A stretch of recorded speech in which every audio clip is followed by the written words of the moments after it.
Welcome, everyone, to Talented Universe. It is October 1st, 2025. Oh, goodness. I mean, the fourth quarter of 2025. This is crazy. But I would like to welcome and thank my co-host today, Marcia, for coming at the last minute. Marcia, how are you doing this fabulous October day? October 1st. I'm doing very well. And actually, I am very pleased to be here. Not that I'm sad our other host wasn't able to be here, but I'm happy to fill in and meet our lovely guests. Yes, it's nice. And I would like to welcome Carolina Rodriguez Hello. from The Voice season 28. And needless to say, which I was reminded from another co-host that sometimes does these with me, that you are a huge Niall Horan fan. That is true. That is Just a little bit of a fan, right? a little bit. It's not too much. Not too much, but you bring a picture, Yeah. and then he signs it, and all this other stuff. You know, nah, you're not Niall. No, I mean, don't you guys have pictures with Niall Horan too? I don't think I'm the only one. Well, I personally do not. Now, I don't think Marcia does either. I don't, but after all that excitement, I may get one. Yeah, there you go. There you go. But were you thrilled did you expect him to sign it, or did you just want to show it to him? I wanted him to sign it. You did want him to sign it. I had a pen in my coat. Oh, you did? Okay, that's where the pen came from. Okay. And usually you're not allowed to have anything in your coats because you don't want it to show on stage. I had that pen in my coat. I was going to get my signature. I don't know, even if he didn't turn or whatever, I was going to get that signature. I promise you. Okay, and usually my other question, but I kind of think did you black out at all and not remember things? You did? Oh my God. Because when Niall turned around, it seemed like you noticed he turned around. Well, I definitely did, but it was just really uncanny because the chair just turns and you're singing in your moment and you just see somebody looking at you. You know what I mean? Like you look down and somebody's looking at you and you're like, wait, I missed it. I didn't even know. You did miss it. Okay. I did miss it. And I completely blacked out until I got off stage and I was like, okay, I walked off stage with my sweater and my poster and I was like, what just happened right now? Yeah, that's what a lot of people say that happens to them.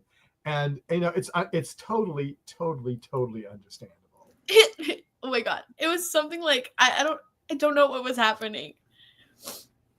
Yeah, well, and you have got some people in the chat room. I'm going to do a couple of questions or just hi from the chat room, and then I'm going to go ahead with let Marcia do some of her thing. And Appreciates Talent would like to know, have or would you write or perform a song that is bilingual? I actually have sang No Me Queda Más. I did a little thing on Telemundo a little while back, but it was for my school. So I do like Spanish music. I just don't know if I would write a song in Spanish, but I do like performing it. Yeah, and then Arc54 says, hi, we already know that you're a One Direction fan. But if Niall hadn't turned, who would you have picked if it had been any of the other people? I think my second option would have been Michael Bublé. Honestly, I love jazz music. I literally studied jazz music at school right now. So I was literally I even put jazz music on my list of songs and everything. Because if he wasn't going to turn, I wanted Michael Bublé. Okay, and then I'm going to do one more. Appreciate Talents also says, you have done covers of Little Big Town. Mm-hmm. Do you have an interest in country pop music? I ask because some of your writing style reminds me of Taylor Swift. I actually do love a little country swing. I'm not from the South technically, maybe I am, but I do love country music and I like country pop and country folk, a folk with a guitar and a little yodel. So I honestly would be down to make a little country pop song. Well, that's good. Okay, Marcia, I'm going to go to you. Thank you. So I'd like to kind of follow up on that country pop. Are there a couple of artists that you admire in that area? I would say there's this little band right now. They're not very country, but they're very folk. They're called The Favors, and it's Ash and Phineas. And they have such a beautiful sound that makes you like kind of feel like you're in a forest and like the trees and like everything is like breezing, and it just is like that's the type of music I like, where it feels like you're in nature and wind. It's so nice. And I also like Noah Kahn. So I think that type of music and that type of folky that vibe. southern is, I like that. Yeah. And also to talk a little bit more about your audition process. When you were choosing what song, because you have to audition before you even get on the show, right? Yes. Can you, or do you mind sharing what song you sang in order to audition for the show? Yeah. I sang Love in the Dark by Adele, actually, which Aiden sang. And I really wanted it really bad. So I was a little jealous. I was like, whatever. Darn. But I sang Love in the Dark. And it was so surreal because I got my call back and I was like, wait, me? I literally set my camera up and I was like, I'm just going to record a little video of me singing. And I didn't think it would actually work. Mm-hmm. And look at you now, right? I know. Does it still feel kind of surreal to you that this is really happening? Yes. It's like every single time it comes up on my TikTok because other people are posting it like, oh, this girl brought a Niall Horn poster. And, you see other people and you see things like that from The Voice. And it's like, oh, my God, I wish that was me. That's me. That's literally me. That girl with that poster is literally me. So weird. So where is that poster now? It's in my room. I actually am going to get it framed because I think it's such a artifact. And yeah, I just want to get it framed, and I don't want it to be in like any I don't want it to get messed up at all. I want it to be in mint condition forever, and I'm literally going to hang it right there. Oh, you've got the spot already. I've got it ready. I see it. And when you when right after you auditioned and you brought your poster out and you talked about your sister and they brought her that was crazy. How did she feel about that? She literally okay, keep it we are literally the biggest One Direction fans. She would go to their concerts. I was just too young to go to their concerts, but our whole room was just full of posters, and we had all the magazines, and we had the One Direction sheets, One Direction pillows. It was full. We just loved One Direction. There's a video of me singing Best Song Ever when it first came out. I literally was doing a reaction video on my GoPro in 2012. It's this is the best song ever. Okay, but she went to their concerts and everything, and she even she had this inflatable turtle, and she wrote her Instagram handle on it, and she tried to throw it onto stage, but it never made it on stage. And I actually told him that on stage. I told him that. They didn't put it in, but I told him that she did that. And he was like, oh. So somebody else has the turtle. Somebody else caught it? Somebody else got the turtle with the Instagram handle, but it was not them. It was not One Direction. So I think it kind of healed something in her too, because she got to meet them, and she would see them in concert from a distance, you know what I mean? And she was such a big fan, and I was able to I was able to make her meet him, you know what I mean? I was that was one of my biggest accomplishments. Yeah, you helped her dream come true. Yes, I literally needed that. I was that's why I brought her up so fast. I was my sister likes One Direction too.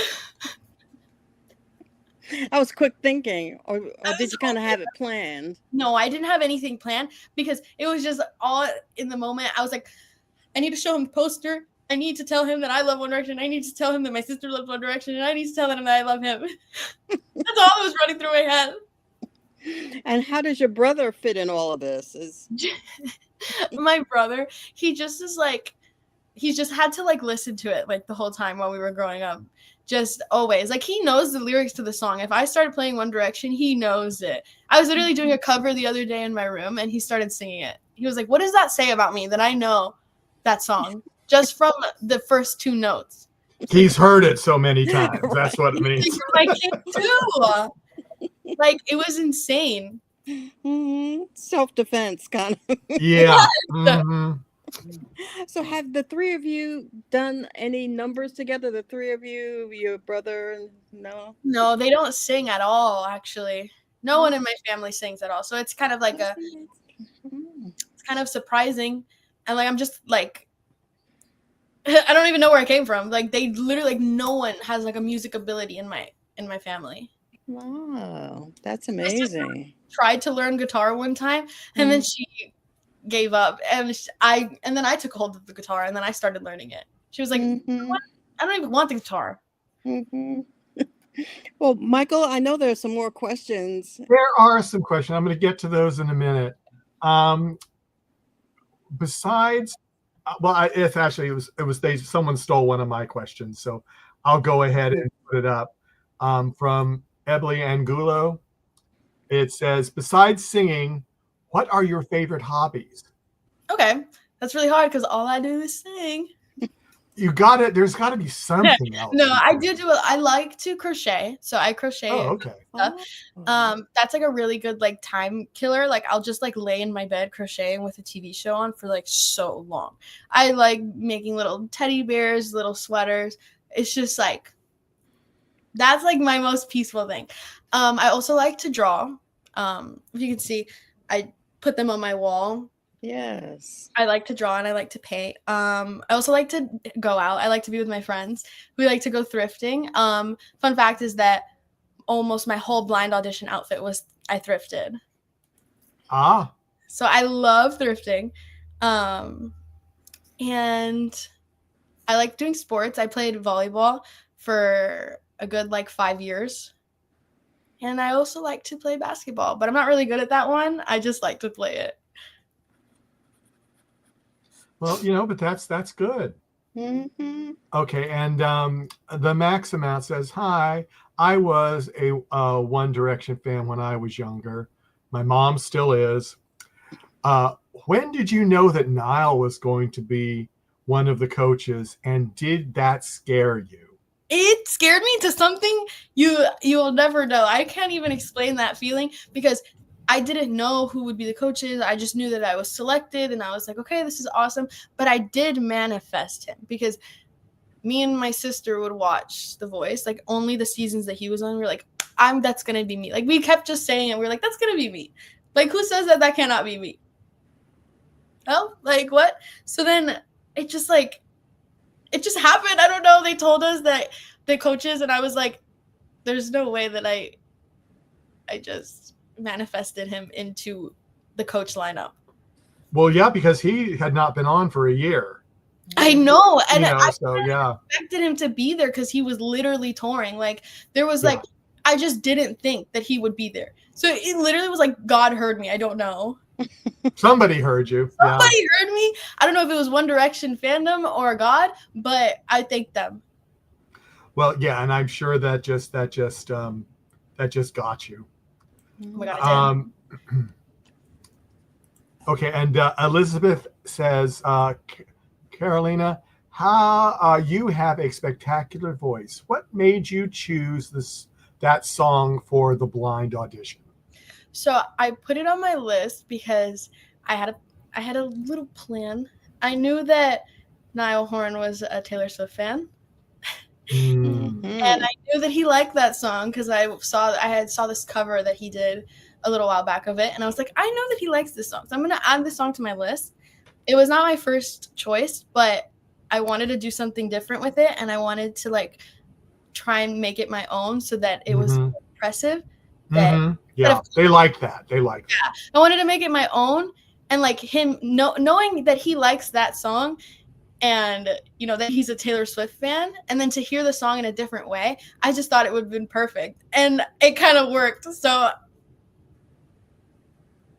Yeah, it kind of worked. And Snoop turned too. Yes, which I didn't expect. I was like at the last note, last. Yes. Yeah, very last note he turned. Yeah. And that was again like a shock to my heart. I was like, I was literally fine with one.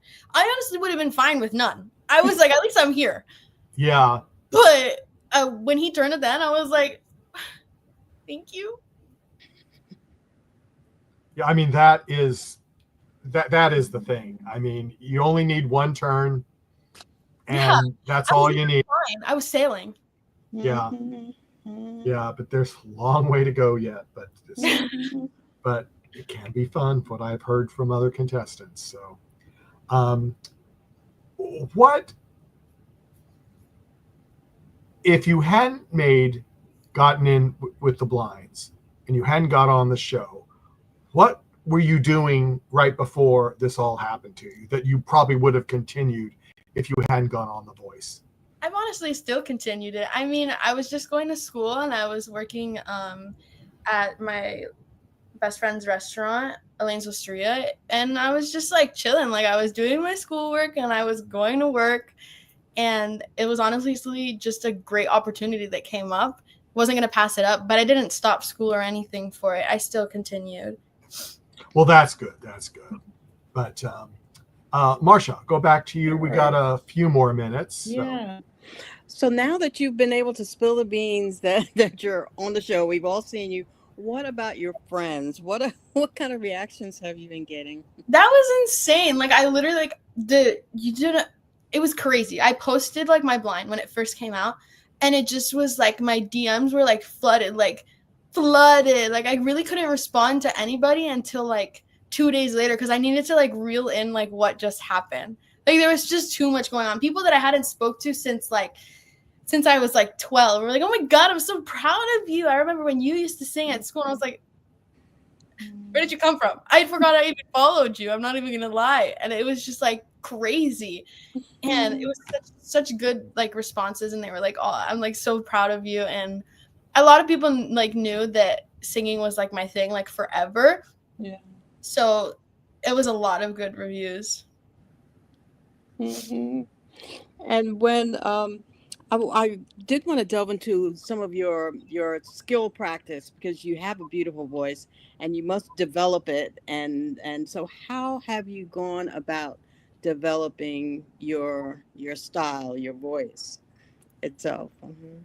I like started singing like a long time ago, and I was really into like the Billie Eilish like voice, but it wasn't for me. That I don't think that style was for me, and I was very like whispery and like I just liked to be, but I realized like that I could do more, and I just like kept practicing, and I wanted to try other things, and I was trying more soulful music. I think I'm more into soulful music, so Cardigan was a different like realm for me, and I needed to make it my own because it was a very like mellow song that's just like doesn't really like go anywhere. It's kind of just like chill, so I needed to make it my own. But I've just like practiced for so long. Like I've just tried every single genre until like one has stuck and I know what my voice is. And I've had to learn like how high I can go, how low I can go, without hurting my voice. And then I started going to this school, Miami Arts. I did choir and I did theater to learn more about like what my voice can do. But it's mostly just been like me doing every single cover I could and seeing which one sounds the best. Mm-hmm. Sounds like you've been exploring. You've been really reaching out and seeing how where you can go, and it sounds like you are even going to experiment further, because you talked about doing some folk, and so you're not limiting yourself at all. No, I am not limited. I promise. Mm-hmm. And what are some of the fun places where you perform so far? So that's the thing, is that I actually don't perform like that. So this was like a really, really big deal for me. Well, that's huge then. Very nerve-wracking. I would talk about it with like the people over there. I was like, I've never done anything like this before. And you're just like surrounded by people that do gigs all the time. And like, they just are always like, you know, writing their own Yeah. music and performing it or opening for people. And I was like, I've literally never been on a stage like this with monitors. You know what I mean? It was like, this is insane to me. I've never been in front of so many people that I don't know, especially these 4 celebrity judges. It was insane. And I've never done anything like that before. I've only done like choir and like theater stuff, but it was never like big crowds and something serious like that. So what was the night before like? The night before your Oh my God. first line? I was literally crying. I was crying. Actually, I was. I just kept like rewatching like my like practice and all that stuff, and I was like, help me. So nervous, and I literally just couldn't help but cry. Like I kept crying, and it wasn't even because I was like scared that I wouldn't get a turn or whatever. I was just like so nervous because anything can happen. I mean, you can forget your lyrics, you can mess up, and that was just like the scariest part to me. I didn't want to mess up. And I knew that I wanted to just sing, and my dad was telling me, like, oh, just go there and sing. Like, that's all you have to do. All you have to do is sing. You don't have to worry about getting the chair turn or whatever. Just sing because you're there to sing. And I was like, you're right. But I'm literally so scared. Like, my stomach was in knots. I literally almost threw up. And then the day of was even worse. I was, like, on mute. Like, I wasn't talking to anybody. I was like this, help me. It was silenced for me until that second is when I started speaking. Mm-hmm. And then it looked like, because I've seen your audition several times, that you just, it took off for you. You were in yourself, but you were performing for, and it was beautiful. It really was. I really tried my best to like come out of the shell, because doing something like that, it's like it's completely silent when you walk up there, and it's very hard to, you know, to sing that first note. That first note is just like everything is silent. The music starts. Don't miss your cue, and impress in only 1 minute and 30 seconds. It was so nerve-wracking. Did it seem to fly by? It did. It did fly by. After he turned, the song was over for some reason. I don't know, but it was over. Like, I wasn't even in my body anymore. Song was over. I was just watching him. That was it. I was like, Yeah. And I was watching because we get some of your background, and we get some, you know, we get to see a little bit of who you are beforehand. And I was listening, and your dad, I think, calls you have a nickname, and he called me Ladybug. Yeah, I thought that was so cute. So yeah, I even have it on my little bracelet. Oh. Yeah, I think it just resonates with me. Even like, this wasn't even from my dad. This was from my best friend's mom, and I even got to wear it on stage, which I thought was like a good look. Because, you know, they usually do a clearance of what jewelry you're wearing and all that stuff. And I was like, I need to wear this. I don't think you understand. I need it. But I don't know. He's always just called me Ladybug because growing up, like, he thought ladybugs were so cute, and he would grab them for me like off trees or like wherever he found them, and he would give them to me. And he just called me his little ladybug. He got me a car, and it's a red Mini Cooper, so it's called Ladybug too. I think I just resonate with that, and like it's just him and me, you know. It's our thing. That is so sweet.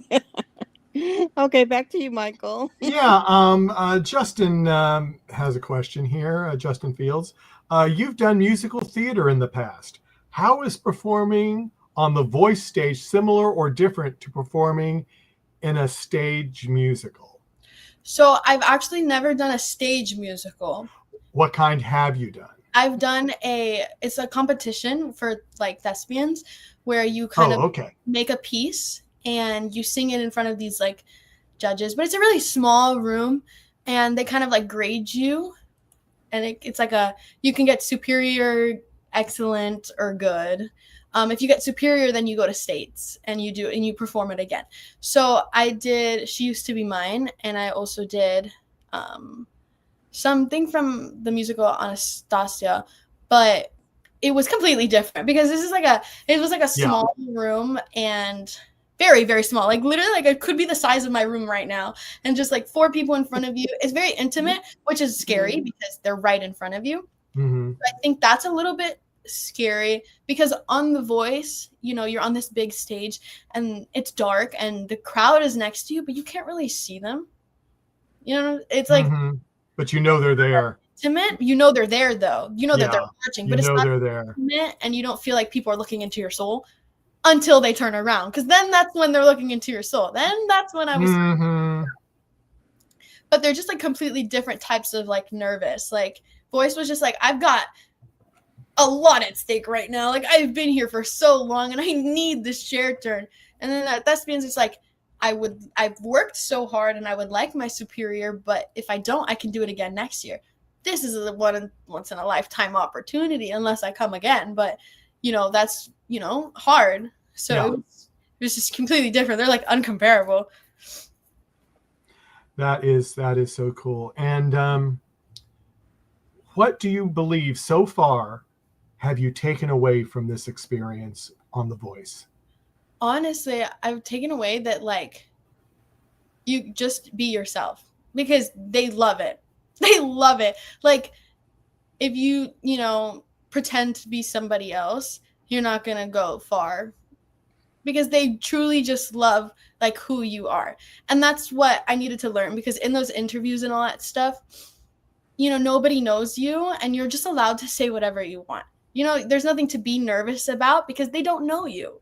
You don't have to like pretend to be somebody, or, you know, like how you act in your hometown. It's like people don't know you over there. You could literally be whoever you want and just say whatever you want, and it clicks, and they like that, and they loved whatever I said for some reason. And it just taught me like just be myself. Yeah, you got semi-bleep too, so you know. I did, but I didn't think that they would put that in. They told I was like joking, and then they were like, "Oh, maybe say it in a different way." And I was like, "Yeah, no, I was just joking." I didn't think they were gonna keep it in because they it in a different way. Well, they must have been having a good time that day. Like, so I think I'll keep this one in. Yeah, it's like, okay. Yeah, and God forbid, I hope he doesn't watch that. I don't mean we were actually sleeping together, please. I know, yeah, but it was. I just couldn't believe it. It was like, I can't believe they left that in, but you know. Well, they censored me, so they did. They censored you, but still, it was still funny. It was still funny, and I think that's why they did, because it was funny. Oh my God! I literally, my jaw dropped when I saw it. I was like, it's there forever. Yeah, there forever. But you know, it'll just, maybe it won't be there all the time forever. With the One Direction fans, they're saying that I'm saying everything that they wish they could say. Well, probably yes. Probably. So I said it. Yes. But they did. Marcia, final little question or end of comments or whatever? Yeah, just a little a technical thing. To warm up your voice, is there a particular song that you sing just to loosen your voice to get ready? I think it's really bad, but I actually really don't warm up. Oh. I really don't. I wasn't really like trained like classically and like vocally. It's all just been like me singing. So like when it's time for me to sing, I just like talk a lot, because if you don't talk before you sing, then like it just doesn't, like, it's not like warm. So I think the best vocal warm up without having to do all of the me do do re re is just talking. I just talk a lot. So like if it's in the morning, like you got to get on your talking grind like immediately. And then I just sing my song. I sing my song like softly, like whatever song I'm going to sing, I'd sing it softly, and then I sing it louder, and then I sing it at full capacity until I'm like completely coated. And honey, and that's it. That's all I do. Mm-hmm. So what did Niall, did they have a team shirt or team thing that they... A team hoodie. I actually have it right here. It was a team hoodie. Yes. And in the back, it says Team Niall. Wow. And now I can wear it out. That's right. That is terrific. Yeah, and I wanted to just thank you so much for being here with us. You're infectious. Mhm. Thank And you. we can't wait to see what you do next. So thank you for being with us today, Thank Carolina. you for having me. You guys are great. And Carolyn, good luck on The Voice. Thank you. We're all rooting for you. And everyone, thank everyone for coming. We appreciate if you're watching us later. Remember, if you catch us live, you might be able to get a question in to our guests. So Right. everyone take care, and we'll see you Thank another you. time. Good Bye-bye. luck.